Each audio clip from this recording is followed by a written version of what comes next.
The final school bell rang across Ridgeview High like a sigh of relief, echoing through the emptying corridors as students poured into the hallways. Lockers slammed, backpacks were hoisted onto shoulders, and laughter drifted in uneven waves. But in the middle of the chaos stood someone who didn't blend in: Emily Parker, the new girl. She walked with a book pressed tightly to her chest, shoulders slightly hunched, as if trying to fold herself inward. Her first day had been rough, unfamiliar classes, unfamiliar faces, and whispers floating behind her like dust trails. Emily didn't like attention. She wanted silence, safety, normalcy. But Ridgeview High wasn't known for kindness, at least not from everyone across the hall. Three shadows leaned against the lockers like they owned the school. Chase, tall and sharp-jawed, flicked a coin between his knuckles. Mara, with cold eyes and a razor smile, folded her arms. And Logan, bulky and unpredictable, cracked his knuckles in boredom. They were the kind of bullies who didn't just intimidate, they hunted, and today, they had found a new target. Mara smirked as she watched Emily awkwardly push her hair behind her ear. New girl still looks scared, she murmured. Chase's coin stilled. She's too quiet. Quiet people annoy me. Logan tilted his head. Want me to scare her a little? Chase didn't answer immediately. Instead, his eyes followed Emily as she stepped out of her last classroom. Something about her cautious steps, the innocence in her eyes, twisted an idea inside his mind, an idea darker than a simple scare. Not here, Chase said finally, sliding the coin into his pocket. After school. When she thinks the day is over. Mara raised an eyebrow. What's the plan? Chase gave a slow smile. Something memorable. Emily, unaware of the danger brewing behind her, stepped outside the main building. The late afternoon sun painted warm patches on the pavement, and the parking lot buzzed with engines and honking. She pulled out her phone, checking for a text from her mother. Nothing, she sighed. Her mom was working late again. As Emily walked the narrow path behind the gym toward the side gate, and area students rarely passed through. A strange stillness surrounded her. The chatter from the main entrance grew faint. The air felt heavier, then she heard it. A whisper. A footstep. A low laugh. She stiffened, gripping her book harder. She turned slowly and froze. Chase, Mara, and Logan stood behind her, blocking the path like wolves circling a lone deer. Hey, new girl, Chase called out, voice smooth but tainted with threat. You didn't say goodbye. Emily swallowed. I don't want trouble. Too late, Mara said, stepping closer. Emily backed away instinctively, but the path behind her ended at a chain-link fence. Logan cracked his knuckles again. Chase signaled sharply. Logan grabbed Emily's wrist before she could scream. Her book fell to the ground with a dull thud. Panic exploded through her chest, and she struggled, but Logan's grip was steel. Please, let me go, she cried, but Chase leaned in close enough for her to see the cold emptiness in his eyes. You'll come with us, he said. Just for a little drive.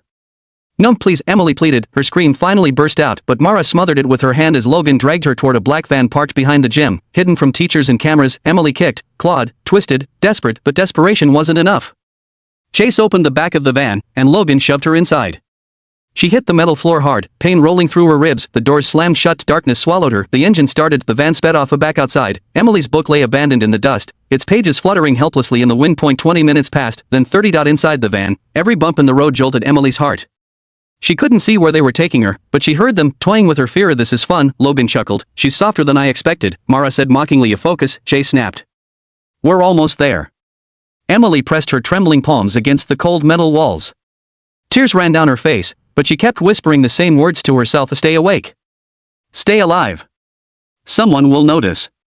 Someone will come. But 30 minutes after she had vanished, something happened that none of the bullies expected. A distant rumble trembled across the sky, then another. A shadow passed over the treetops. Whoop whoop whoop whoop, helicopter blades, then a voice crackled through the forest air from a loudspeaker. This is the Ridge County Police. All units respond, kidnapping in progress.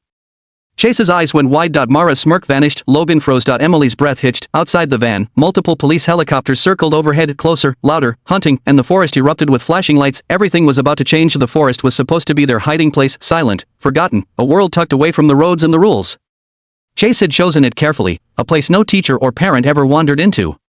But when the sky thundered with rotor blades and the beams of police helicopters slashed through the treetops, his brilliant plan shattered like glass. Inside the van, Emily stared wide-eyed at the dancing cones of light cutting through the branches. Hope, sharp and overwhelming, surged inside her chest. They're looking for me, she whispered, breath trembling. Shut up. Logan barked, but even he sounded shaken. Chase slammed his fist onto the dashboard. How? How did they report it so fast? Mara leaned forward from the back, voice cutting. Does it matter? We need to move. Now. But there was something else happening outside. Something louder, closer, sirens, dozens of them, growing sharper every second. The forest was no longer theirs. Chase yanked the steering wheel, tires skidding over dirt as he veered into a narrow trail. Branches clawed the sides of the van as the vehicle bounced violently over roots and rocks. Emily was tossed against the metal wall, pain shooting up her arm, but she refused to lose consciousness. If she passed out now, she might never wake up again. Behind her, Mara hissed, "Drive faster." "There is no faster." Chase shot back. "The trail ends in less than a mile." A sudden spotlight flooded the van from above. A helicopter was directly overhead. Emily shielded her eyes from the blinding beam. Logan cursed. Mara sank lower, covering her face, and Chase lost it. "Damn it, hold on." The van swerved violently, clipping a fallen tree trunk. It spun halfway, fishtailed, then skidded sideways before slamming to a dead stop. Steam burst from the crumpled hood. For a few seconds, everything was still. Emily sat frozen, heart pounding uncontrollably. Then Logan lunged toward her. "We take her and run." "No," Chase snapped, breath ragged. "We split up. Scatter. They can't catch all of us." Mara stared at him like he'd lost his mind. "And what? Leave the girl here to talk?" Chase hesitated, just long enough for Emily to see something terrifying in his eyes, panic, desperation, and an idea darker than any he'd had earlier. "No," he whispered. "We take her deeper." Emily's stomach dropped. Logan yanked the van door open. The cool night air rushed in, carrying the smell of pine and damp earth. Sirens echoed from every direction, bouncing between the trees. "Move!" Chase shouted. Logan dragged Emily out by her arm. Her feet stumbled over uneven ground, but he didn't care. He hauled her forward like she weighed nothing. Mara followed close behind, flashlight in hand. Chase grabbed something from the van, a metal pipe, thick and heavy, before slamming the door. Emily's breath hitched. This wasn't just kidnapping anymore, this was survival. They ran, branches whipped against her face. Roots snagged her shoes. The forest swallowed them whole as the helicopter's spotlight swept past, searching, hunting. The wind howled through the trees like the forest itself was warning her not to give up faster. Chase yelled, "Shut up, I'm trying." Logan snapped, "Hey guys, this is falling apart, we need to think." Mara cried, struggling to keep up, but Emily wasn't listening to them anymore. She was listening to the helicopters drawing nearer. The voices over the loudspeaker growing clearer. "Suspects believed to be on foot." "Repeat, suspects on foot with the victim. Units move and close all forest access points." Emily's heart soared. They were closing in. She stumbled again, but this time, she didn't fight it. She let her knees buckle. Logan jerked back. "Get up!" Emily didn't. She let herself fall hard, her body collapsing onto the forest floor with a painful thud. "Get up!"